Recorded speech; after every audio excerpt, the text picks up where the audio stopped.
قرآن میں اللہ نے فرمایا امن یجیب المضطر هو الذی یقبل التوبۃ عن عبادہ.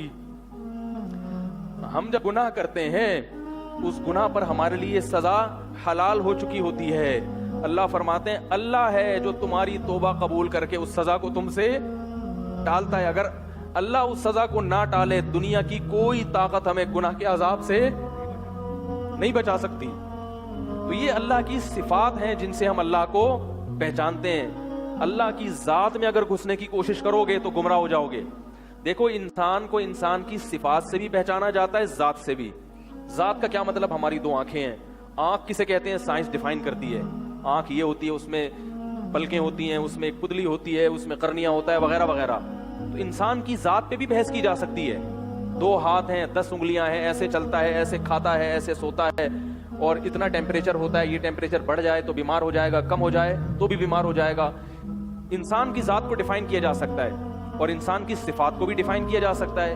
اچھا بھی ہوتا ہے, برا بھی ہوتا ہے, اور نیک بھی ہوتا ہے, بد بھی ہوتا ہے, سخی بھی ہوتا ہے. لیکن اللہ کی جو ذات ہے, ذات کو ڈیفائن کرنا ممکن نہیں ہے. ہاں اللہ کو ہم اس کی صفات سے پہچانتے ہیں. تو اللہ نے مخلوق کے بارے میں کہا کہ اس کی ذات میں بھی گھسو, دیکھو کیا ہے یہ, لیکن اپنے بارے میں کہا کہ میری ذات میں گھسنے کی کوشش مت کرو کیونکہ وہ ہماری عقل سے بالا تر ہے.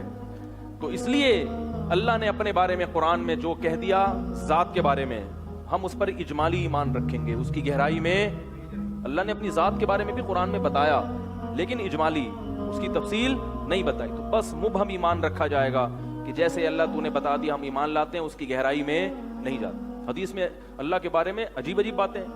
حدیث میں آتا ہے کہ اللہ کے 2 ہاتھ ہیں, وکلتا یدیہ یمین, اور اللہ کے دونوں ہاتھ دائیں ہیں. اب دیکھو بڑی عجیب بات ہے. پہلی بات تو یہ ہے کہ اللہ کے ہاتھ ہیں, اس کا کیا مطلب ہے؟ اور اگر 2 ہیں بھی تو دونوں دائیں, عقل کہتی ہے کہ ہو ہی نہیں سکتے دونوں دائیں. بھائی دایاں اور بایاں یہ امور اضافیہ میں سے ہیں. دایاں کا مطلب جو ادھر والے کے مقابلے میں ہے, بایاں کا مطلب جو ادھر والے کے مقابلے میں. لیکن اللہ کے نبی نے کیا فرمایا؟ اللہ کے دونوں ہاتھ کیا ہیں؟ دائیں ہیں. بس جیسا فرمایا ویسا ایمان ہے. ہم کہتے ہیں بھائی ہمیں نہیں پتا اللہ کے بارے میں, کیونکہ اللہ کا الٹا ہاتھ نہیں ہوتا, کیونکہ بایاں ہاتھ ایک نحوست کی علامت ہے, اور اللہ تعالیٰ تمام قسم کی ان عیوب سے پاک ہیں. قرآن میں آتا ہے کہ میں نے آدم کو اپنے ہاتھوں سے بنایا. قرآن میں آتا ہے کہ میں نے اپنی آنکھوں کے سامنے بنایا. تو موسیٰ علیہ السلام کے بارے میں کہ میری آنکھوں کے سامنے پروان چڑھے ہیں. تو بس جو اللہ کی مراد ہے ہم اس پر ایمان رکھیں. باقی قرآن میں جو اللہ کی صفات بیان ہوئی ہیں, ان صفات کے بارے میں غور کرو گے تو کامیاب ہوگے. اس سے اللہ کی محبت, اور اللہ نے قرآن میں بتا بھی دیا کہ جو جن کے دلوں میں ٹیڑھا پن ہے نا وہ ذات میں گھسیں گے.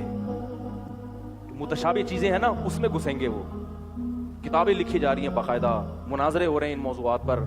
یہ بالکل خطرناک طریقہ ہے. اللہ اس کے رسول نے ہمیں ان چیزوں کی گہرائی میں گھسنے سے منع کیا. لوگ میرے پاس فون کرتے ہیں فلاں کا یہ عقیدہ کہ اللہ ہر جگہ موجود, فلاں تو یہ. میں کہتا ہوں بھائی چپ کر جاؤ, صحیح ہے, زیادہ گہرائی میں مت, بس اجمالی عقیدہ رکھو اللہ عرش پر ہے, کما ہوا لائق بشانی. اگر کوئی کہتا ہے ہر جگہ موجود ہے تو ٹھیک ہے, چلو بھائی صحیح. اس سے یہ بولو کہ تو اللہ کے لیے کرتا کیا ہے, اللہ کے لیے کرتا کیا ہے, ٹھیک ہے نا, تو نے اللہ کے لیے قربانی کتنی دی ہے.